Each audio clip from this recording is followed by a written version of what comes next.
But first I want you to look at Deuteronomy chapter 7. They're up on the screen. This caught my attention because I was at camp one day with a fellow pastor. And I did not know much about Rick Warren and the purpose-driven church thing. I knew a little bit about it, and I knew that I was uneasy about it. And I'm just not much for programs anyway. So here this pastor friend of mine comes in toting this purpose-driven church book. Now he has just taken a church up in Kansas City, and he was under the same pressure on himself that I was at the time I took Bethel. And I could sense that in him. So he comes in reading this thing, and he's kind of reading it a little bit, and then he wants to discuss it with me, and I'm going, man, don't bring this up. But he says, have you read this, Mike? I said, no, I haven't really read it. He said, well, what do you think about it? And I said, I don't know. I said, I don't know what to think about it. I said, I just know that it's probably not for us in our church. Well, then he decides to go after me a little bit. Well, what is it about it that's not for your church? He said, we got to bring people in. We got to get people in the doors. We got to fill our churches. And I heard everything that I'd heard in myself about 10 years ago. And he unloaded on me in a friendly way. And I'm sitting there, and when I got up and left, I walked off and I said, Lord, I don't know. Should I read that book? I mean, shouldn't I be doing more? Should I try something? And I was really quick, but I asked God, I said, God, you're going to have to show me. And I went to a place and I grabbed my Bible, and I kid you not, I opened it up to Deuteronomy chapter 7. And this is what God said. Wherefore it shall come to pass. Now I like that phrase. It shall, not maybe, shall come to pass if you hearken to these judgments and keep and do them, that the Lord thy God shall keep unto thee the covenant and the mercy which he sware unto thy fathers. And he will love thee and bless thee. And what? Multiply. Who's going to multiply them? God is. Think about it. Who's in charge of birth? God. Think about it. When 8 people went on the ark, a year later, how many people walked off the ark? 8 people. Isn't it funny that they didn't multiply? I mean, you had 3 sons and their 3 wives. But there were no births there. Why? God said no. Okay? It wasn't until they all came off the ark. I don't believe that there was a calf born on the ark. Because it wasn't until they came off the ark that God said, be fruitful and multiply. God's in charge of that, isn't he? See, and why? Why is it so important that God is in charge of raising the attendance in the church? It's exactly right. That way the glory doesn't go to him. Because that's not where it belongs. Or it doesn't go to me, because it doesn't belong here. To God be the glory. Great things he hath done. So who's in charge of raising church attendance? God is. And God alone. That takes the pressure off, doesn't it? Whew. Okay?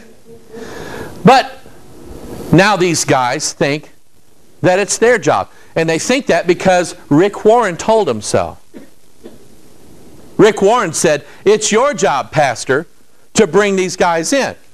So, Rick Warren said this. It's a myth that all you need is prayer and dedication to grow a healthy church. He said that's not true. He said some of the most dedicated prayer warriors I know are pastors of dying churches. It really bothers me that some pastors' conferences promote that myth. You know, the myth he's talking about, right, is prayer. He says it's a myth. Leaving pastors feeling discouraged and guilty instead of encouraged We've all heard speakers claim, if you'll just pray more, preach the Word, and be dedicated, then your church will grow. Well, that's just not true. I can show you thousands of churches where pastors are doctrinally sound, they love the Lord, they're committed and Spirit-filled, and yet their churches are dying on the vine. That's Rick Warren. That's his philosophy. So God says, obey my statutes and keep them, and call upon me, and I'll multiply you. Rick Warren said, no, we can't believe that. That's not what it takes. It's a myth. You see where we're going tonight? Amen? Amen. James said, ye lust and have not, ye kill and desire to have and cannot attain, you fight and war, yet ye have not. Why? You ask not. He didn't say you have not because you didn't do a good job, or you didn't go out and shake the leaves enough, or you didn't go out and do this. That's not what James said. James said you don't have people because you didn't ask for them. I believe prayer can build a Sunday school. I believe prayer can build a church. And so what if you ain't got 10,000 people come to your church? If you're on your knees praying, Pastor, I guarantee you your church is going to be solid as a rock. They're growing in here. Amen? They're growing in here. Romans 8:32, he that spared not his own son, but delivered him up for us all, how shall he not with him also freely give us all things? See, you're looking at it, God. You know my testimony. I believe God answers prayers. I believe He gives us because we ask. Take a look at these brochures that the new churches give out in the mail. They want people to know that they're not the old church anymore. That they're the new church. Now follow with me, okay? You have the church on this side and you have a lost man on this side. Lost man says, I'm not coming to your church because I don't want to wear a suit or I don't want to dress up. So the new synthetic church says, you don't have to dress up to come to our church. We'll make you feel comfortable as you are. Well, the lost man says, okay, I'm not going to come to your church because I don't want to sing Rock of Ages, Cleft for Me. New synthetic church says, we threw that song out a long time ago. So if you come to our church, you won't hear those old hymns. We're playing music that you listened to yesterday on the way to work. And I'll prove it to you. Lost man says, I don't want to come to your church because it's boring. The new synthetic church says, we've added light shows and dancing girls and video programs and things for the kids. We are an entertainment center. Lost man says, I don't want to come to church because I don't want to be preached at. Listen, new synthetic church says, we're not going to preach at you. You won't hear us say anything about the blood or sin or your wicked lifestyle or your beer guzzling.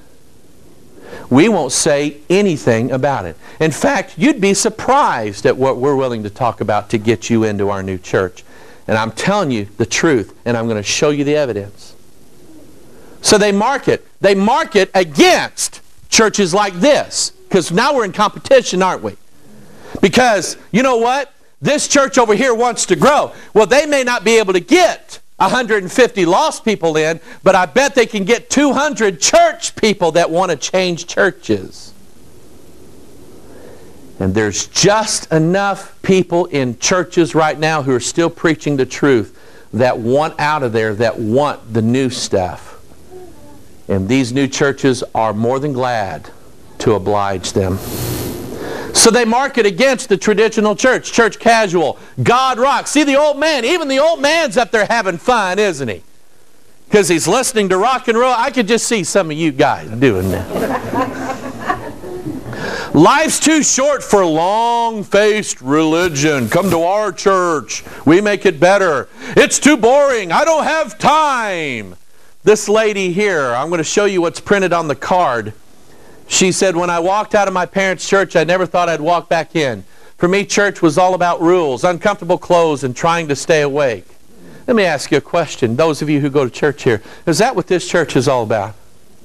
Now, see, there's some life here. There's some blood here, isn't there? There's a spirit here. I don't see one of the deacons standing at the back of the church with a whip waking you up every 5 minutes. Well, maybe, of course, maybe not a bad idea, but But see, they're marketing against traditional churches. She said it was watching my parents act like saints on Sunday and sinners the other 6 days. Well, maybe her parents weren't going to the right church back then.